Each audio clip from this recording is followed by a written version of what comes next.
There's no watching it. Okay, I'm Bob Rubin. I'm co-chairman of the Council of Foreign Relations, and I welcome you to today's Russell C. Leffingwell Lecture with our distinguished guest, the President of Mexico, Enrique Peña Nieto. Well, I first met about 3 years ago before he was president. He came to my office and he said, we're going to do all these wonderful things, and I said, that seems very unlikely. Well, you've done them. So I was wrong. Where's Tom? Here he is. Let me thank Tom Leffingwell Pulling and his entire family for the generosity in endowing this annual lectureship. Let me also welcome CFR members from around the nation, and I even think from around the world, who are plugged in through live stream, through teleconference, and we'll hear some questions from them as we get to the Q&A at the end. In accordance with the Council practices, I will not recite from the President's resume, but as you can see from your materials, it is extraordinarily impressive. Let me make just one personal observation, if I may. I mentioned a moment ago that I had the opportunity to meet the President when he was just a candidate, and now all of us have had an opportunity to see what he has done. It is really quite remarkable how he and his team, his finance minister who run his campaign, have made this congressional system, this presidential congressional system work for the first time really since it became a true democratic system when Ernesto Zedillo created the opportunity for real elections. And it's been a remarkable accomplishment and in stark contrast to conditions in some other countries. So we are delighted to have you with us today, Mr. President. Thank you, Robert. A better understanding of Mexico and also how you have accomplished all that you have accomplished. We're going to begin with some framing remarks from the President. Then the President and I will have a conversation. I threatened Richard with my giving a 30-minute address, but he doesn't even think that was going to be much interest. So we will have a discussion, and then the President will respond to questions from participants. When you're called upon, please wait for the microphone, state your name, state your affiliation, and then keep your question relatively brief so that we can get as many as possible. Also, for national members, you can email your questions to questions@cfr.org. And then when we finish, if you all remain seated while the President will leave, that would be our appropriate procedure. Okay, with that, it is my honor and privilege to introduce the President of Mexico, Enrique Peña Nieto. Muchas gracias, Robert Rubin. Agradezco. Let me say first that if you don't mind, I will go to Spanish. I think I'll feel a little bit more comfortable if I speak in my own language and not to get a mistake on what I say. I try to do it, and I can even say it a little bit faster than if I do it in English. However, I understand quite well English, and so I'll take the questions you might have. I first say muchas gracias a Robert Rubin, a Richard Haass, a los miembros del Consejo de Foreign Affairs por esta grata invitación para reunirme con quienes asisten a este encuentro y que me da la oportunidad de compartirles lo que en México ha ocurrido recientemente en los últimos 20 meses o 21 meses y a lo que ha hecho referencia a Robert Rubin, que son importantes cambios estructurales. No sin dejar de mencionar la importante relación que México guarda con Estados Unidos.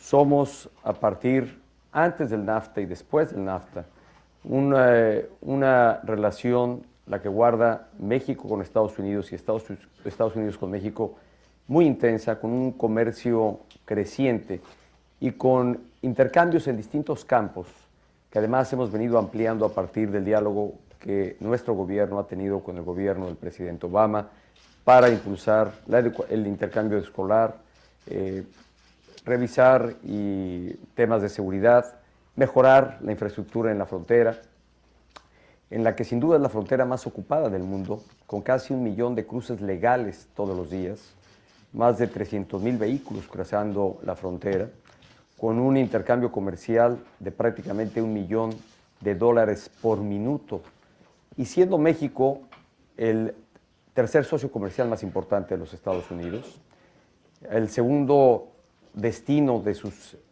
exportaciones, y en donde México compra a los Estados Unidos más que todos los países miembros del BRICS. más que Brasil, más que Rusia, más que India, más que China y más que Sudáfrica, juntos.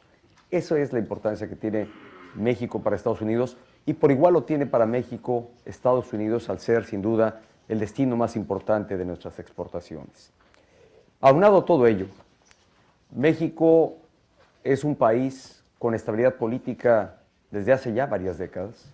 Podría yo señalar que desde hace 80 años, y preciso que son 80 años, porque justamente desde 1934, a partir de esa fecha, cada 6 años ha habido transiciones en los cambios de gobierno de manera estable y en orden.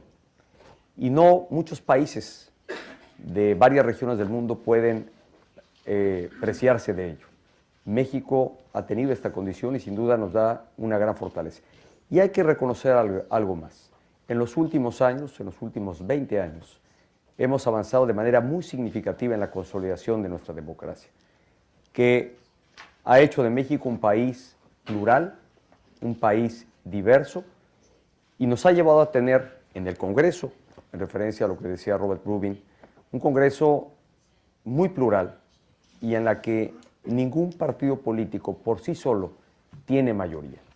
Por eso, el mérito que tiene, que después de tener esta condición, particularmente de hace 20 años, para acá, desde 1997, para ser más precisos, casi 20 años, se hubiese logrado materializar una importante agenda de reformas estructurales, con el respaldo casi unánime o, en algunos casos, mayoritario a varios de los temas que se postularon. Las reformas tienen 3 objetivos fundamentales que yo quisiera hacer referencia. Uno, las que amplían los derechos de los mexicanos, y en este propósito se inscribe la reforma educativa, la reforma que modifica nuestra ley de amparo, que es un mecanismo legal para darle mayor protección a los ciudadanos frente a los actos de autoridad, y un código único de procesos penales aplicado a todo el país. Es decir, las reglas de todo juicio de orden penal que se tenga en México, no importando en qué estado de la República sea, las reglas serán exactamente las mismas a aplicarse. En otro orden de ideas, se modificaron y se fortalecieron nuestras instituciones políticas y democráticas. Yo resaltaría aquí 2 elementos importantes. Primero, por primera vez, se le da a la Procuraduría General de la República, al General Attorney, el que sea independiente, autónomo del Ejecutivo y con capacidades propias. Y un segundo elemento de esta reforma, que no son los únicos, pero sin duda los más relevantes, es la previsión que se hace para que los gobiernos electos democráticamente puedan formar coaliciones. Y esto sin duda es incentivar a la creación de acuerdos y a crear un gobierno dentro de un régimen presidencial que pueda recurrir a la coalición para hacer gobierno. Y un tercer orden de ideas, un tercer objetivo dentro de las reformas estructurales que quizás sean las que tengan para ustedes una mayor relevancia. Son las que sin duda están orientadas a atender el mayor desafío que México ha enfrentado en las últimas 3 décadas, que es lograr mayor crecimiento económico y de manera acelerada y sostenida. Y ahí fueron 6 reformas que están orientadas a este propósito. Una reforma laboral que se logra incluso antes de que llegáramos a la presidencia de la República, unos días antes, ya con acuerdos previos, y he omitido aquí señalar que da lugar a todos estos acuerdos, pero a eso me refería entonces al final, pero ya en estos acuerdos, en este clima de acuerdos políticos previos a que yo asumiera la presidencia de la República, sin duda está el espacio para crear una reforma laboral que flexibilice el mercado laboral. Facilita la contratación, especialmente de jóvenes y de mujeres que se incorporan al mercado laboral. Posterior a ello, vino una reforma educativa, que está en el esquema o en el marco de ampliación de derechos para los mexicanos, que busca fundamentalmente generar una educación de mayor calidad y que haya un mayor reconocimiento a los méritos profesionales de los maestros y que los maestros acrediten mayor aptitud y capacidad para estar frente a los alumnos en el proceso educativo. Una reforma financiera que no obstante nuestra solidez económica, la solidez de nuestras instituciones financieras, el nivel de crédito en México ha venido siendo bajo y la mayor concentración del crédito está a las grandes empresas y no a las pequeñas y medianas empresas. La reforma financiera, que significó modificar más de 34 leyes, está orientada fundamentalmente a asegurar que haya más crédito y que haya mayor competencia entre las instituciones financieras para que las tasas de crédito sean más bajas, el crédito sea más barato. Una reforma fiscal que, como ocurre en cualquier país, no resulta ser la más popular. Pero la reforma fiscal vino a fortalecer la capacidad financiera del Estado y vino a permitirle que el presupuesto destinado a inversión pública fuera mayor ya desde el presupuesto que se viene ejerciendo en este año 2014. Mayor inversión en infraestructura, en educación, en salud y en ciencia y tecnología. Menos gasto para la burocracia, más gasto de inversión para que el país sea más competitivo. Y, en síntesis, la reforma fiscal buscó, entre otros propósitos, crear un sistema mucho más simplificado y establecer un régimen más progresivo, cobrar más impuestos a quienes tengan mayores ingresos. Vino una reforma en competencia económica para crear un órgano regulador que combata las prácticas monopólicas, que promueva la competencia en distintos sectores de la economía. Y propiamente dedicamos una reforma a un sector especialmente relevante en nuestro país, que es el de las telecomunicaciones, para abrir este sector, para generar más competencia y generar más beneficios para los mexicanos. Y ya se empiezan a advertir algunos beneficios de todas estas reformas, particularmente iba a señalar las que se están dando ya en materia de telecomunicaciones, en los servicios de telefonía y en la competencia que se dará dentro de este sector. Y finalmente viene una reforma que fue la última en procesarse, la más importante y relevante de todo este paquete de reformas, que es la reforma energética. Porque con la reforma energética se vino a cambiar y establecer un nuevo modelo para aprovechar nuestros recursos energéticos, a partir de un modelo que venía funcionando hacía casi 70 años y que sin duda estaba siendo ya rebasado en la oportunidad que México tenía de aprovechar de mejor manera sus recursos energéticos. Con la reforma energética se establece que el Estado mantenga la propiedad de los hidrocarburos, pero al mismo tiempo establece condiciones para que el sector privado participe en la exploración y explotación de nuestros recursos energéticos. Promueve y alienta la generación de energía más limpia. Y estas son las bases más importantes de esta reforma energética, un cambio paradigmático del modelo de explotación que teníamos anteriormente. Estas son las reformas estructurales que han tenido lugar en México en solo 20 meses, de manera acelerada. Por eso aprecio la referencia que ha hecho Robert Rubin al logro tan importante que ha sido para México el que en este periodo de tiempo las fuerzas políticas, las principales fuerzas políticas, junto con el gobierno de la República, pudiéramos dar impulso y concretar estas reformas. Varias de ellas tuve oportunidad de comentarlas con él, no siendo candidato, incluso tuve oportunidad de conocerle antes de ser candidato de mi partido. Hace un momento me preguntaba yo le recordaba que hacía 3 años no regresaba yo a Nueva York. Y me dijo, era entonces candidato. ¿Qué ha pasado en su vida desde entonces? Fui precandidato, fui candidato, me convertí en presidente de la República y esas reformas de las que hablamos eran importantes para México, han tenido lugar. Hoy, a partir de tener las reformas materializadas, inscritas en ley, el gobierno se viene ocupando de la implementación de estas reformas. Porque ahora se trata de llevar a resultados y beneficios tangibles para la población lo que está en ley. La sociedad demanda que lo que hemos postulado, los beneficios de los que hemos hablado, realmente se vean reflejados en la calidad de vida de la población y en los beneficios que sienta, sobre todo, la economía de las familias mexicanas. Estamos justamente en ese proceso de implementación de manera muy acelerada, y estoy seguro que en las preguntas que eventualmente ustedes me planteen en un momento más, pueda yo dar respuesta a algunos elementos de la implementación de estas reformas.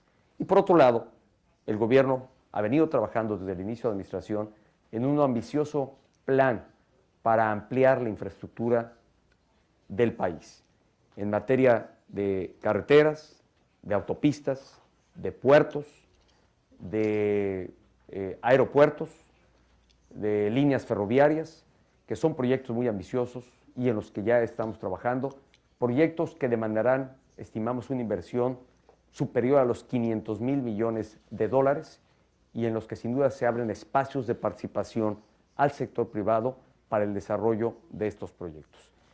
Y quiero concluir esta, espero, breve introducción a esta conversación con lo que debía haber sido el inicio de mi conversación, porque les he querido platicar, y un poco ante la presión del tiempo que me fijó aquí Robert Rubin, que tenía para esta introducción.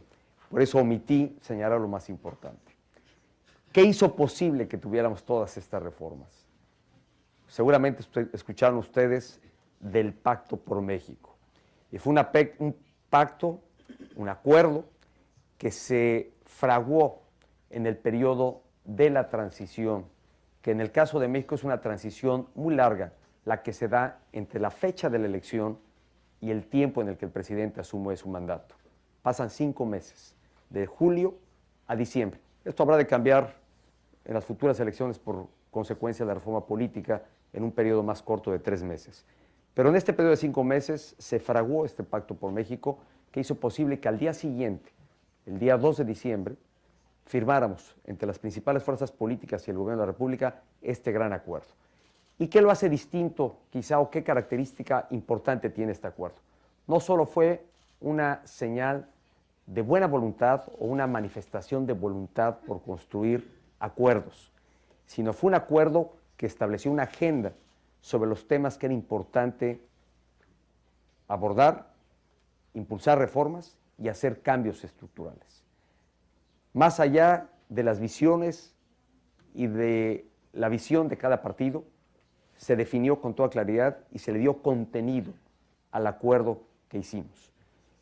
Lo que refleja el nivel de madurez política que hay en México, el nivel de civilidad política que hay en nuestro país, en todas las fuerzas de centro, de izquierda y de derecha. Es así como se da este acuerdo y a partir de ahí empezamos a la instrumentación que tuvo lugar en el Congreso, que se debatió ampliamente cada una de estas reformas y que nos han permitido, al paso de estos meses, llegar a la concreción de 11 importantes reformas estructurales a las que ya he hecho referencia. Con esto concluyo mi intervención y agradezco esta gran oportunidad de presentarme con ustedes y de poderles referir de manera breve lo mucho que en poco tiempo ha pasado en México. Muchas gracias.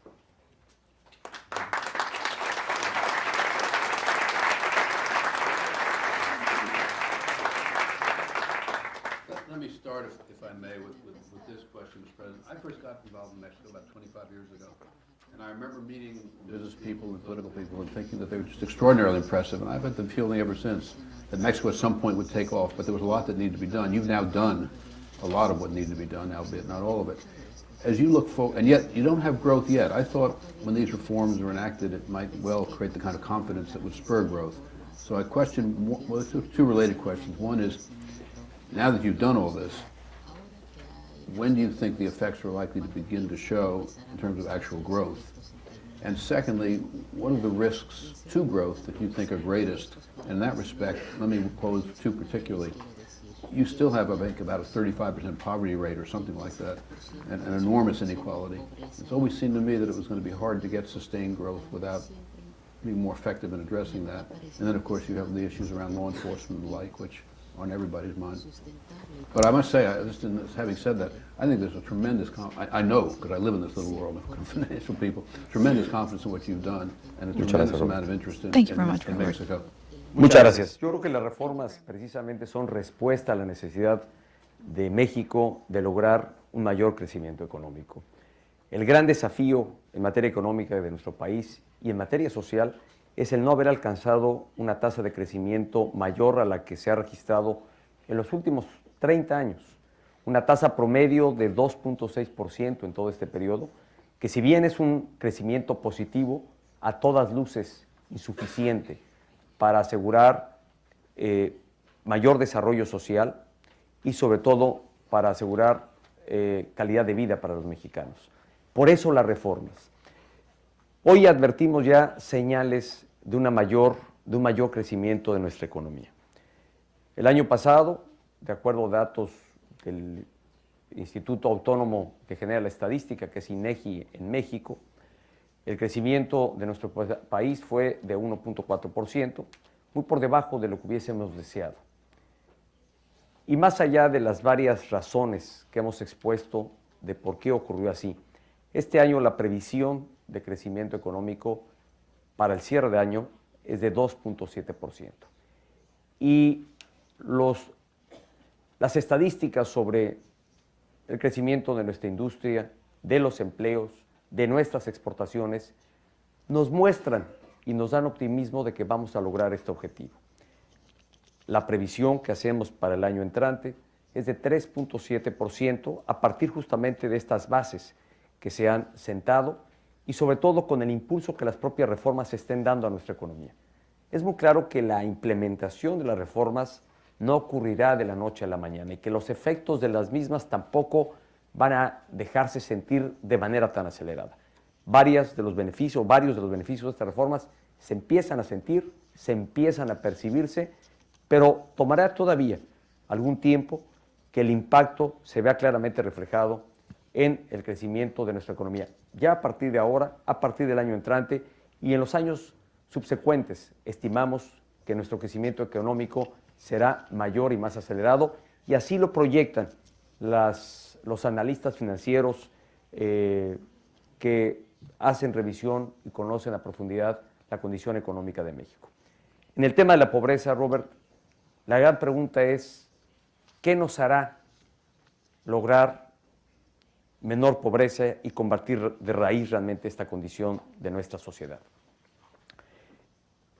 Nosotros apuntamos, mi convicción que es precisamente crecer económicamente a mayores tasas y de forma sostenida y asegurar que el Estado, a través de una política social, asegure un reparto más justo y equitativo de la riqueza entre la población.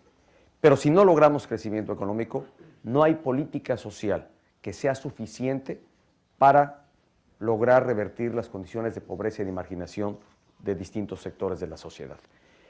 Lo que hemos hecho es, por un lado, impulsar estas reformas para crecer económicamente, o buena parte de ellas están orientadas a este objetivo, y por otro lado, hemos hecho un rediseño de la política social en nuevos programas para atender a la población y para no solo tener beneficiarios de la política social de carácter asistencialista, sino imprimirle un nuevo carácter que asegure que quienes reciben beneficios de la política social, entre otros y el más importante, es su incorporación a la actividad productiva.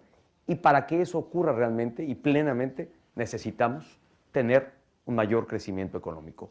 Creo que si acompañamos de manera eficaz ambas cosas, implementación de las reformas para el crecimiento económico y una adecuada y eficiente política social, estaremos revirtiendo condiciones de pobreza y logrando mayor crecimiento económico. To me, it sounds like a very sensible approach. As you look at the poor, Mr. President, you have a program, I forgot the name of it, but it's a cash outlay program to help. La Oportunidades ahora se llama Prospera, y no ha sido solo un cambio de nombre, sino un diseño distinto al que he referido, porque en el nombre está el propósito del programa, lograr prosperidad para la gente. Does that involve working to equip people to enter the economic mainstream, to more effectively function in the economy? Es correcto, el programa prevé mayor educación y educación superior, becas para educación superior, cuando anteriormente solamente este programa apoyaba hasta el nivel de preparatoria. Hoy el programa prevé apoyos en becas para que quienes son beneficiarios de este programa puedan estudiar una carrera. Prevé también incorporación al mercado laboral a partir de capacitación preferente que tendrán beneficiarios del programa dentro del sistema de capacitación laboral que tiene el gobierno. Prevé también una vinculación mayor al mercado laboral de quienes son beneficiarios. En pocas palabras, el alcance mayor a lo que se venía haciendo es que la población beneficiaria de del programa anteriormente llamado Oportunidades Ahora Prospera, puedan realmente el gobierno acompañarles en su desarrollo y preparación profesional para incorporarse a la actividad productiva. Darles las herramientas, pero apoyarles para que entren al mercado laboral. Y poder tener esa oportunidad significa que también tengamos, insisto, un mayor dinamismo económico. De lo contrario, será insuficiente este esfuerzo. Eso es justamente lo que estamos haciendo. Let me change directions a little bit, Mr. President. My impression is that, generally speaking, the United States government tends to pay a lot less attention to Latin America than it should, given the importance of Latin America to our country, but there are always other kinds of issues around the world, and they tend to be the important sometimes gets pushed out by the immediate. What is your view of your relationship in the United States today, but particularly what could our country, what would you like our country to do that we're not doing? And in general, are we more or less functioning in the ways that are constructive in your view, or there's...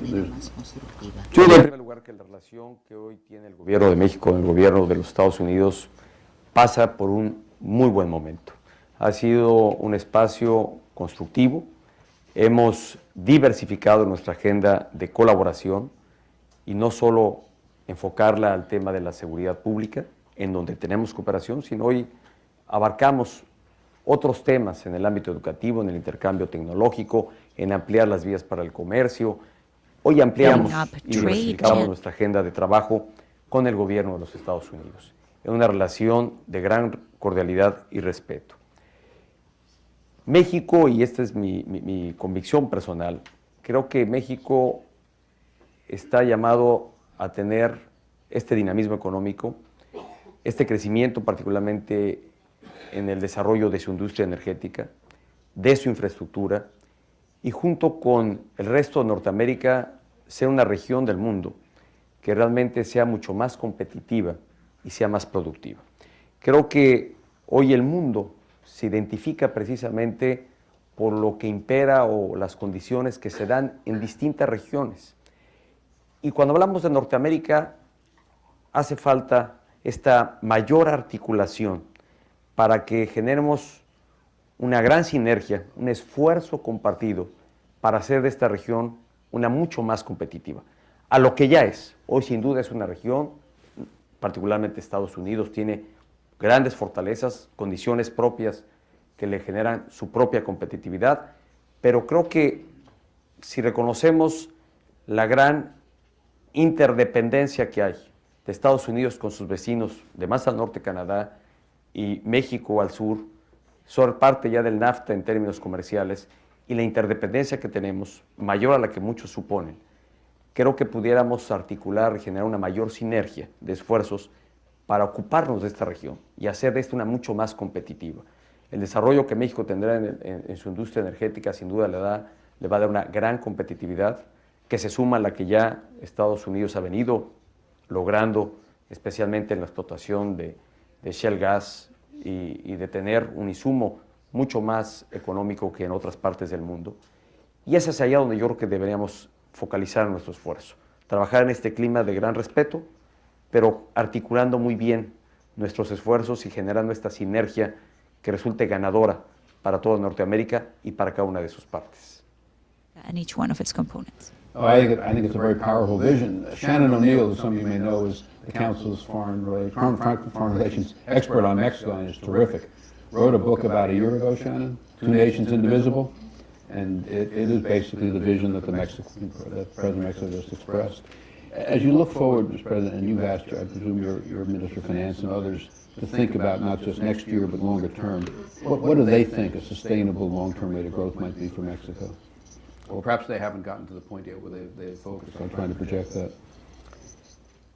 Hay previsiones que están hechas por los analistas y que son las que eventualmente compartiría, pero las previsiones de crecimiento económico que hacen hoy ya distintas casas de análisis financiero y económico apuntan a que México estará teniendo un acelerado crecimiento de su economía. 2.7, del orden de 2.7, que es la previsión que hoy tiene el gobierno para el cierre de este año, 3.7 el próximo año, llegando a 4% o más en los años siguientes, y se estima, de acuerdo a los análisis, cifras de entre 5 y 6% en los últimos 2 años de esta administración y en los años por venir. Creo que el impulso de las reformas que se han alcanzado y su materialización apuntan que podemos alcanzar estos niveles de crecimiento de nuestra economía de manera mayor y sostenida, y que sin duda esto se va a reflejar en beneficios para los mexicanos. Seconds. And Americans, in my opinion. No, I really do. I think your vision is a right one. I'll ask one more question, then we'll turn it over to the participants. As you look at that prospect, Mr. President, what do you think the chief risks might be to your accomplishing the purposes that you've just outlined, and how would you envision responding to those risks, and do you have the political ability still to move forward as you have so effectively? Yo creo que los riesgos, más que hablar de riesgos, yo creo que hay un gran reto para México en la implementación de sus reformas, y sobre todo que en varias de ellas estaremos incursionando, especialmente la energética, en terrenos y en ámbitos que hasta ahora habían sido no tenidos en nuestro país. Insisto, estamos rompiendo con un paradigma, y yo creo que tardíamente, cuando otros países ya habían avanzado en reformas de carácter energético. Creo que tardíamente estamos entrando, porque finalmente dimos el paso. Decidimos cambiar nuestro modelo de desarrollo de nuestra industria energética, o más bien impulsar el desarrollo de una industria energética mayor a la que hoy tiene nuestro país. Y entrar a este nuevo modelo de desarrollo, sin duda, es incursionar en algo completamente novedoso para México. Y por eso, la apertura que tiene el gobierno de escuchar, de recoger experiencias de éxito, de acierto que se hayan tenido tanto de empresas como de gobiernos en otras partes del mundo, de recoger orientaciones que puedan favorecer a una política que asegure la correcta implementación de las reformas. Yo veo ahí, más que un reto, más que un riesgo, yo veo una gran oportunidad. Y un gran reto, pero oportunidad. Primero, demostrar que México tiene la capacidad, y que los mexicanos, estoy convencido, la tenemos, de ser capaz de lograr algo tan grande como lo que nos hemos propuesto llevar a cabo, y que ya tenemos una base que está justamente en las reformas estructurales. Esta es la gran oportunidad que tenemos. Y para el gobierno está el actuar con la celeridad debida, con la oportunidad y con la implementación más rápida posible, para que los beneficios también muy pronto se vean reflejados en todos los mexicanos. Quiero referir, Robert, en alcance esta respuesta, en el tema de la reforma energética, de manera muy acelerada, se han creado ya los órganos reguladores para la implementación de la reforma energética, se han aprobado ya, porque los nombramientos de consejeros independientes de las empresas productivas del Estado, de los comisionados integrantes de los distintos órganos reguladores que habrán de implementar la reforma energética, todos merecen y requieren la aprobación mayoritaria en el Senado de la República. Y todos estos nombramientos, precisamente hace apenas una semana, se lograron. Todos los órganos están ya creados, con personas designadas, mucho antes de la previsión de tiempo que la propia ley establecía. Nos adelantamos, y esto está permitiendo, y con amplio respaldo del Senado, respaldo mayoritario, para tener los órganos reguladores debidamente conformados. Se ha dado a conocer lo que se denominó, o se ha denominado la Ronda Cero, que son los campos de exploración y explotación que Pemex, ahora empresa productiva del Estado, tendrá bajo su cargo, tendrá por explotar en los próximos años.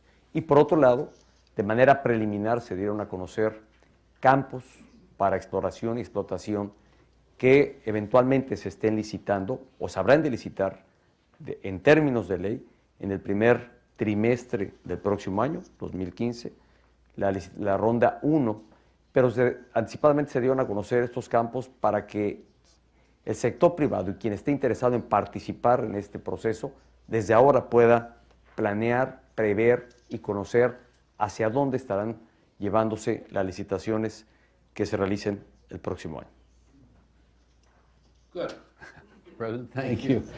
Why don't we open this up to, I feel this would be the case, there'll be a lot of people who have a lot of questions they would like to ask. Oh, we'll start right here. Yes, ma'am. Gracias a todos. Uh, By the way, if you would, ask your questions in English so that we can Yes. all understand them and then they can be translated. My name's Lucy Commissar. I'm a journalist. I think Mexico has problems similar to the U.S., which is sometimes individuals with huge amounts of money use that money to buy influence by politicians, by policy. You have an individual called Carlos Slim, and he has had a monopoly on the phone system in Mexico, which hurts mostly the people at the bottom because it takes more of their disposable income, and May I some make a can't suggestion, afford ma'am? phones at all. Yeah. Why has this been allowed to continue? Are you going to stop it so he doesn't have a monopoly or even a dominant position in the telephone system? That's your nickel. This is why it's good to be president. You get to answer No, questions. las reformas que se han hecho, hay una particularmente la que seguramente incide en el tema de su pregunta, que es la reforma en telecomunicaciones. Y es precisamente, no está orientada a atender a persona o a empresa alguna, o más bien con un destinatario específico, sino más bien establecer nuevas reglas para una mayor competencia en el sector. Y a partir justamente de la promulgación de la reforma en telecomunicaciones, la empresa de Telmex anunció su partición al haberse declarado empresa dominante dentro del mercado de las telecomunicaciones. El organismo regulador lo declaró empresa dominante de este mercado y justamente el alcance de la reforma en telecomunicaciones y la de competencia económica es propiciar mayor competencia. Y creo que a esta preocupación que usted ha apuntado, pues creo que la respuesta está en la reforma lograda y en lo que va a venir a partir de ello, que es tener mayor presencia de empresas que ofrezcan servicios de telefonía fija y móvil, de televisión. De hecho, el gobierno estará licitando 2 nuevas cadenas de televisión a principios del próximo año. El proceso ha iniciado, concluirá a principios del próximo año la licitación de este proceso de 2 nuevas cadenas de televisión. Es así como está en acción la reforma o está aplicándose la reforma en telecomunicaciones. Yes, sir. I should just add, it's interesting, when this reform was enacted, one of the comments in Mexico were that great credit to the president for taking on something that was opposed by, I happen not to have quite the same view of Carlos Slim you do, but that took on the power of Carlos Slim, and he got a great deal of credit for having done that. Yes, sir. Mr. President, my name is Ken Roth from Human Rights Watch. I wanted to first of all congratulate you on the greater transparency you've brought to the horrible violence in connection with the drug war. And I wanted to ask you, federal authorities have said that there are 22,000 disappearances. Are those just people who are missing or people who were forcibly disappeared by security forces? And with respect to your predecessor, President Calderon, the numbers given are that those have reduced, the number disappeared from 29,000 to 12,000. Are those, that reduction of 17,000, are those people who were found alive or dead? Mire, listen. yo quiero decir que el tema de la seguridad pública sin duda es una prioridad del Gobierno de la República y evidentemente la política que en materia de seguridad y justicia hemos implementado está en su alcance el ser absolutamente respetuosa de los derechos humanos. Hemos hecho una revisión, la Procuraduría creó un área específica para hacer revisión de este número de personas presumiblemente desaparecidas. Y encontrándose varios resultados, se ha modificado la cifra a partir de revisar la información que se tenía sobre las personas desaparecidas. Algunas efectivamente en esa condición, otras simplemente no necesariamente habían desaparecido, simplemente no estaban, regresaban, y cuando se presenta una denuncia de persona desaparecida, no hay eventualmente quien, en el caso de quien denuncie, no denuncia cuando la persona nuevamente eventualmente reaparece. Por eso la Procuraduría hizo una depuración de quienes presuntamente estaban desaparecidos y ha creado un área para dar atención específica a las denuncias sobre personas desaparecidas. No tengo yo en este momento, y le ofrezco con mucho gusto darle la información más precisa sobre el número que en este momento tiene la Procuraduría de denuncias por desaparecidos y cuál es la actualización que tiene de la información. Pero lo que sí me gustaría apuntar es que si algo se ha destacado de la política en materia de seguridad y justicia que hemos seguido, son dos cosas en particular. Primero, una aplicación de la justicia con absoluto respeto a los derechos humanos. La Comisión Nacional de Derechos Humanos ha reconocido una menor denuncia por eventuales abusos o excesos cometidos por parte del Estado mexicano en la aplicación de la justicia. Y por otro lado, una reducción también de la violencia.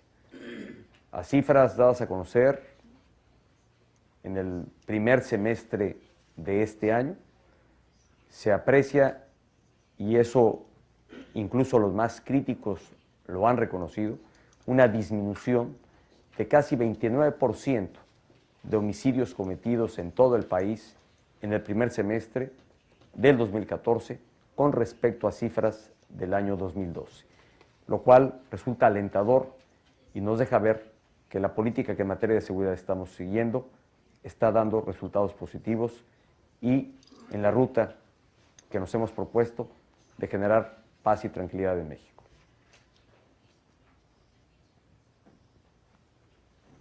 Go to this side. Yes, sir. David Grupo, Mexico Institution. There you go. As Mexico succeeds in its integration as part of the North American moment, or the two countries indivisible, how do you see the role that you play with the rest of Latin America? What would you like it to be, and do you see that affecting it at all? Bueno, México es una de las economías más abiertas que hay en el mundo. México ha optado por la vía de la apertura y es considerado la quinta economía más abierta de los países del G20. Y es en razón precisamente de esta convicción y de este pilar tan importante del desarrollo de nuestra economía que hemos buscado, al igual que una mayor integración hacia Norteamérica, una mayor integración hacia la región latinoamericana. Y yo destacaría dentro de ella la creación de la Alianza del Pacífico, un mecanismo de integración de 4 países que comparten principios políticos, principios económicos, como el de la apertura, y que genera un mercado de más de del orden de 220 millones de habitantes. Es un acuerdo y un mecanismo joven, de apenas hace 3 años formulado, signado ya, y que empezará a dar importantes beneficios a partir de la ratificación que los congresos de cada país hagan del acuerdo ya firmado y los términos que se han acordado entre los 4 países miembros: México, Colombia, Perú y Chile. México es un mecanismo además no cerrado, es un mecanismo de integración comercial abierto y eventualmente quienes compartan principios de apertura económica, al igual que los países miembros, eventualmente podrán ser parte de esta Alianza del Pacífico. Yo creo que México está inscrito justamente geográficamente en una condición de privilegio, hacia el punto de encuentro con América del Norte y con el resto de América Latina. Y por eso el gran interés que México tiene y que el gobierno está impulsando a través de las reformas a las que he hecho referencia, de hacer de México un destino logístico de alto valor agregado y que permita precisamente esta mayor integración en toda la producción que se dé desde Latinoamérica, toda la región latinoamericana y nuestra integración con Norteamérica. Go. Yes, sir. Nelson Cunningham with McClarty Associates. A related question.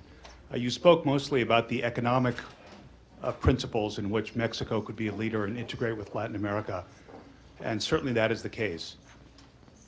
There are many Latin American countries where the principal issues are not necessarily economic, but are human rights, democracy, openness, transparency. What can Mexico do as a leader in Latin America to help by its example or more directly to show these countries the benefits of the openness that Mexico has embraced? En materia de política exterior, uno de los objetivos trazados desde el inicio de esta administración es asumir el papel de México como un actor con responsabilidad global.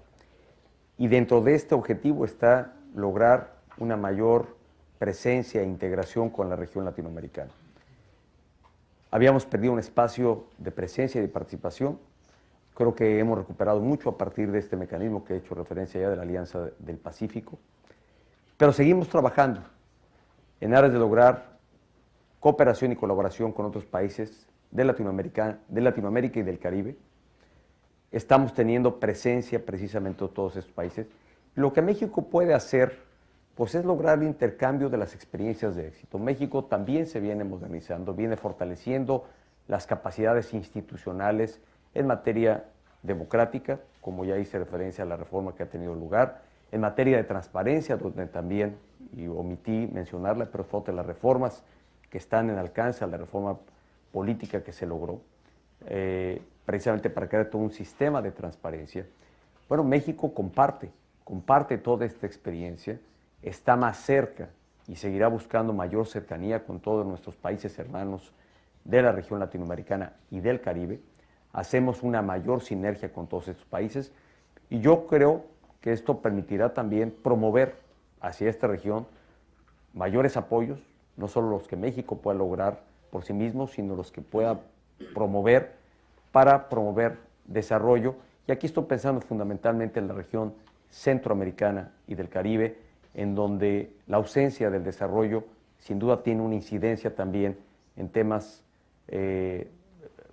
locales, tanto para México y eventualmente para toda Norteamérica. But also affects Latin America as a whole. Mr. President, I think they can keep going all day. Well, I'm told we have time for, well, your staff, I think, is worried, actually.